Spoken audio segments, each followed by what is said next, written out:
नमस्कार विद्यार्थियों, आपका ऑनलाइन कक्षाओं में स्वागत है। हम कक्षा 11 की जो हमारी पाठ्य पुस्तक है आरोह भाग 1 अनिवार्य हिंदी की, तो उसमें काव्यखंड के अध्याय 4 का अध्ययन कर रहे हैं, जिसमें सुमित्रानंदन पंत कवि हैं और उनके द्वारा जो रचित रचना है वे आंखें, उसका आज हम अध्ययन करेंगे।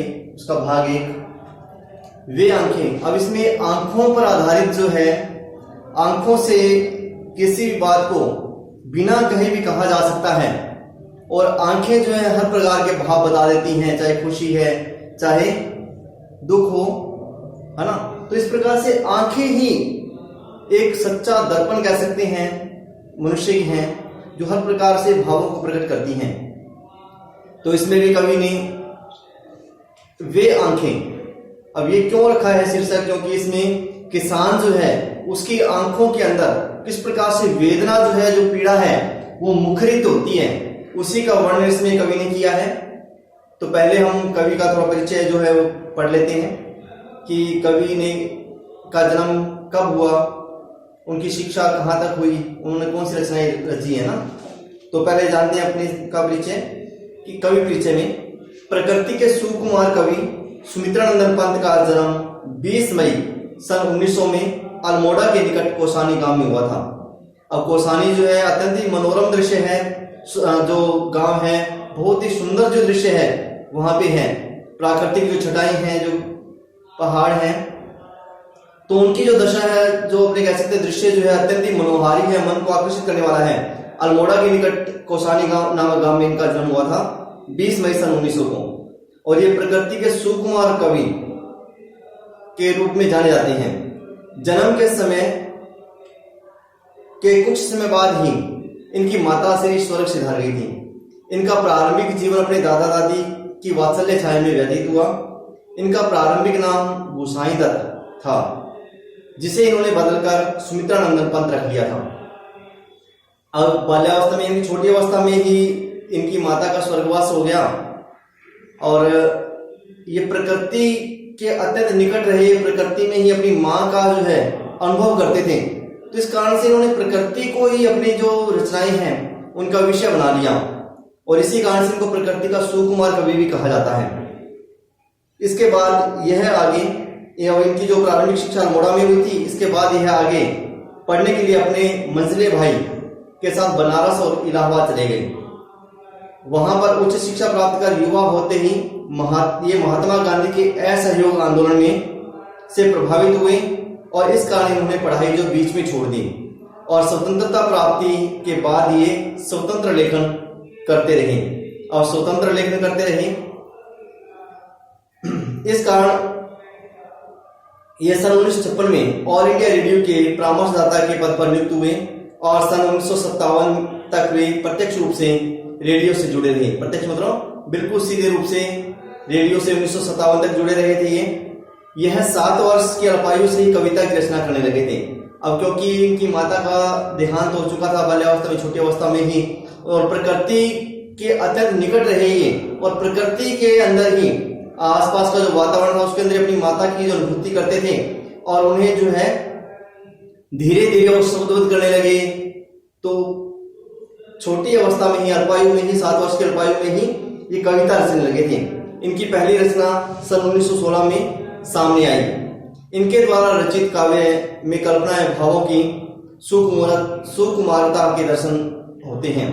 वह प्रकृति के बीच रमे कवि हैं, इसलिए इन्हें प्रकृति का सुकुमार कवि कहा जाता है। ये मैंने पहले भी आपको बताया है कि ये प्रकृति के अंदर अपनी माँ का जो अनुभव करते थे, तो इसी कारण से प्रकृति के बहुत निकट रहे हैं ये, जिसके कारण से इनको प्रकृति का सुकुमार कवि कहा गया है।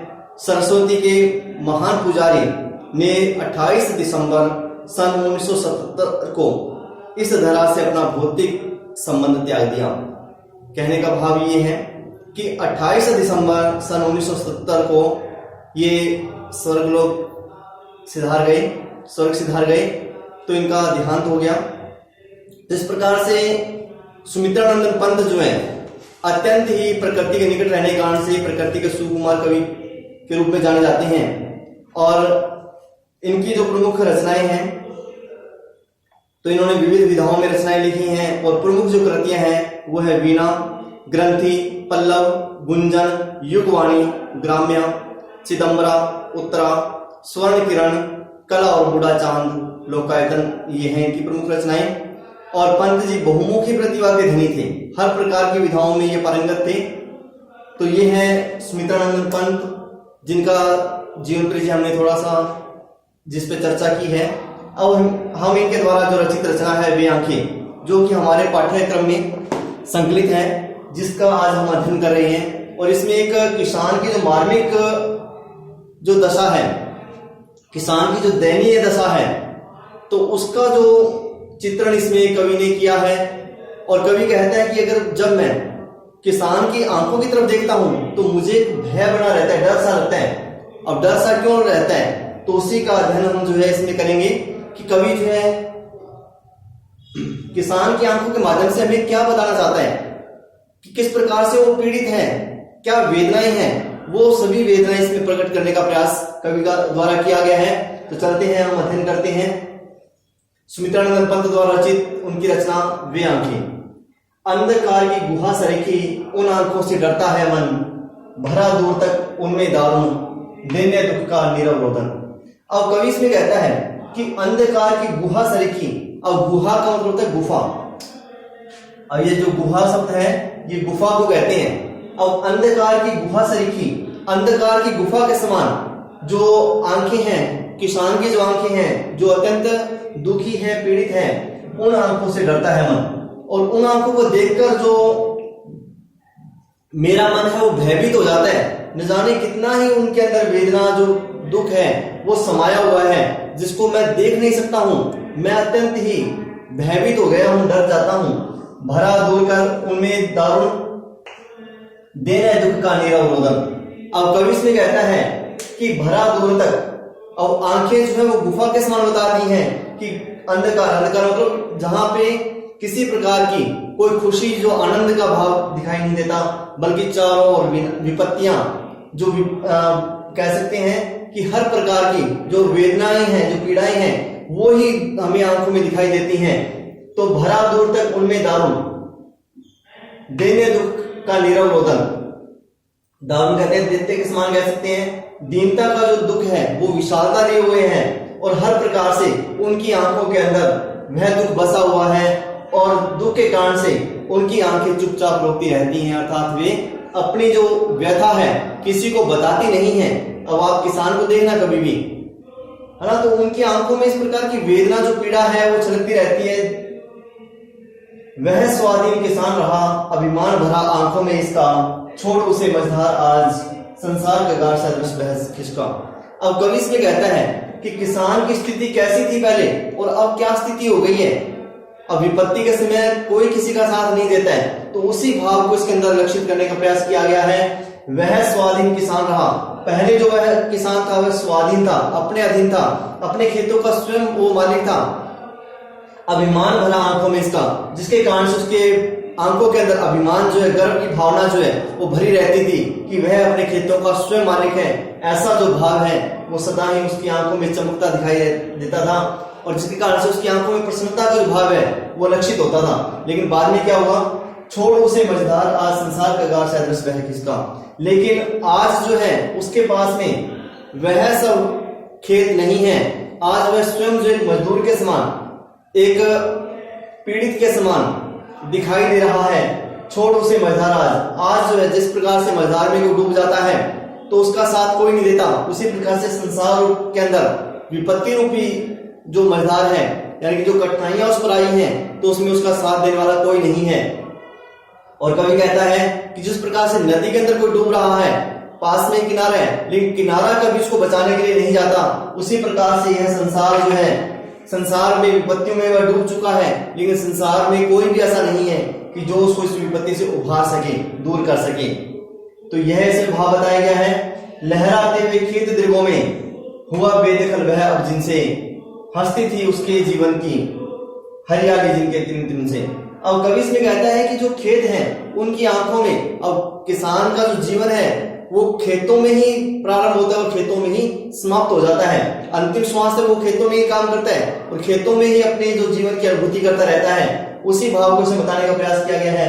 लहराते हुए खेत ध्रुवों में, अब कवि कहता है कि किसान की आंखों में सदा ही खेत लहलहाते रहते हैं, जिनके अंदर जिसने किसान जो है फसल को बोता है और लहलहाती हुई देखता है, सदा ही वो हरे भरे खेत उसकी आंखों में लहराते रहते हैं। हुआ बेदखल वह अब जिनसे, अब जिन खेतों से वह अब बेदखल हो चुका है, वो अभी भी उसकी आंखों में लहरा रहे हैं। अब बेदखल क्यों हो गए? क्योंकि जो जमींदार थे, जो सूदखोर थे, उन्होंने किसान को उसी के खेतों से बेदखल कर दिया है। क्योंकि किसान जो है वो अब अपना जो लगान कह सकते हैं, जो कर है, वो नहीं दे पाया है। क्योंकि पहले भी पट्टे की प्रथा थी, पट्टा दिया जाता था और जब तक वो किसान सूद देता रहता, उसका कर देता रहता था, तो उस पर खेती कर सकता था, स्वयं वो मालिक था। लेकिन कानूनी कार्रवाई के द्वारा जो जमींदार थे, जो सूदखोर थे, उनके खेतों को अपने अधीन कर लेते थे और उसको वहां से बेदखल कर देते थे, यानी कि उससे दूर कर देते थे। उसको हंसती थी उसके जीवन की हरियाली जिनके तिल से। अब इनके माध्यम से, इन दो पंक्ति के माध्यम से कभी बताया जाता है कि सदा ही किसान के जीवन के अंदर जो खेतों की हरियाली में तिनका भी अगर है, तो तिनके से भी उनकी जो हरियाली का जो अनुभूति है, जो प्रसन्नता की अनुभूति है, उसके जीवन में बनी रहती थी और सदा ही उसका जो जीवन है आनंद में बना रहता था।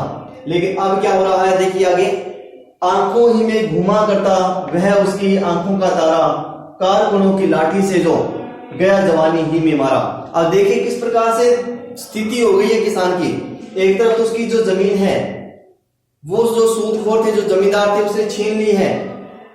अब केवल वो एक मजदूर के समान हो गया है, बिल्कुल दीनहीन स्थिति में पहुंच गया है। और दूसरी तरफ उसको जो आघात पहुंचा है, तो वह क्या आघात है, बढ़ते हैं अपने आगे, कि आंखों ही में घुमा करता वह उसकी आंखों का तारा। अब आंखों का तारा जो होता है, ये एक मुहावरा भी है वैसे, आंखों का तारा होना, बहुत प्रिय होना। अब बहुत प्रिय जो वस्तु थी उसकी, वो था उसका पुत्र, कि उसका जो पुत्र है वो सदा ही उसकी आंखों में घूमता रहता है। एक तरफ तो वो किसान जो है खेतों के लिए परेशान है, दुखी है, लेकिन दूसरी तरफ उसकी जो आंखों का तारा है, जो उसका पुत्र था, तो वह भी उसकी जो छवि है, उसका जो चित्र है, उसकी आंखों में सदा ही घूमता रहता है। अब क्यों घूमता रहता है? क्या उसका पुत्र उसके पास में नहीं है, कहीं दूर चला गया है? तो आगे देखते हैं हम क्या बता रहे हैं इसमें कवि। कारकुनों की लाठी से जो गया जवानी ही में मारा। अब कारकुन यानी कि जो सूदखोर थे, उसके जो लठैत होते हैं, अब आपने देखा होगा सीरियल वगैरह में किसी में, कि जो कोई जमींदार है, जो सूदखोर है, उसके पास में उसके बॉडीगार्ड्स रहते हैं, लाठियां हाथ में लिए रहते हैं, तो उनको कारकुन कहा जाता है। कि जो लठैत हैं, अब लाठी से क्यों मारा गया? अब जब किसान की जो भूमि थी, जो खेत थे, उनपे जमींदारों ने, सूदखोरों ने अधिकार कर लिया और अधिकार करने के लिए लठैत वगैरह को साथ में लेके गए हैं। और अपनी जमीन को, अपने खेत को बचाने के लिए जब किसान का बेटा आगे आता है, विरोध करता है, तो सूदखोर जो थे, उसके जो कारीगर थे, उसके जो सेवक थे, उनके द्वारा उसको लाठियों से पीटा जाता है और लाठियों से उसको पीट कर मार दिया जाता है। और गया जवानी ही में मारा, और वह जवानी में ही मारा जाता है। इस प्रकार से किसान जो है अत्यंत ही दुखी है, बहुत ज्यादा प्रताड़ित है, क्योंकि एक तरफ तो उसके खेत चले गए हैं और दूसरा जो है उसके जो सबसे प्रिय जो था, प्रिय वस्तु जो कह सकते हैं, अपने प्रिय जो चीज है, अर्थात उसका जो पुत्र है, वह भी उससे छीन जाता है। तो इस प्रकार से कवि कहता है कि हर प्रकार से उसकी आंखें जो है वेदना से, पीड़ा से भरी हुई हैं। तो ये था सुमित्रानंदन पंत द्वारा एक किसान की जो व्यथा है, जो पीड़ा है, उसकी आंखें किस प्रकार से बयां कर रही हैं, बता रही हैं, उसका वर्णन इसमें किया गया है। इनके अंदर अपने अलंकार देखिए तो अनुप्रास अलंकार का प्रयोग किया गया है, और साथ ही साथ ये जो तीन शब्द जो दिए हुए हैं, तो शब्द एक जैसे हैं और बार बार आ रहे, तो यहाँ पे पुनरुक्ति भी अलंकार, पुनरुक्ति प्रकाश जो है, और आंखों का तारा, इसमें मुहावरे का प्रयोग भी किया गया है। तो इस प्रकार से कवि ने अत्यंत मार्मिक तरीके से एक किसान की जो व्यथा है, किस प्रकार से उसकी आंखें बता रही हैं, उसका वर्णन इसमें किया है। तो किस प्रकार से सूदखोरों द्वारा, जमींदारों द्वारा एक किसान को अत्यंत प्रताड़ित किया जाता था, और किस प्रकार से उसको उसकी जमीन से, उसके खेतों से बेदखल कर दिया गया, और किस प्रकार से उसके जो पुत्र है उसको भी मार दिया गया। तो इस प्रकार की जो दयनीय स्थिति है जो प्रचलन में थी, तो उसका वर्णन इसमें कवि ने किया है।